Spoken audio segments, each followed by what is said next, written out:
Liburu honetan aipatzen da, azal honetan agertzen den eraikin gazteluzar honen sekretuak eta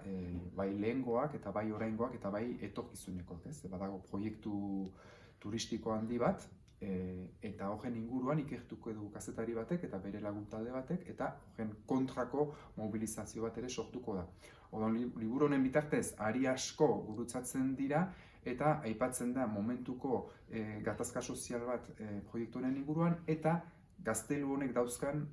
hainbat sekretu, bai azken 50 urtekoak edo azken 500 urtetakoak gurutzatzen dira istorio honetan.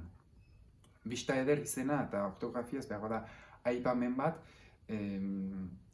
iparraldean ibiltzen den edozoinek ikusiko ditu euskaraz gaizki idatzitako, frantsesez ortografiatutako hitz asko erakusten dute pixka bat euskararen zapalkuntza handiaren ondotik eta euskara peko errekan jartzearen ondotik ematen diren keinu txiki batzuk, baina inolako euskara babesteko inolako interesik gabe, ez? Hori ere egiten dio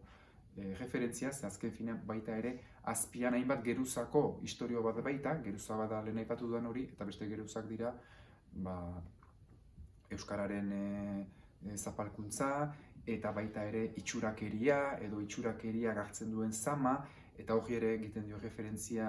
izenburuak.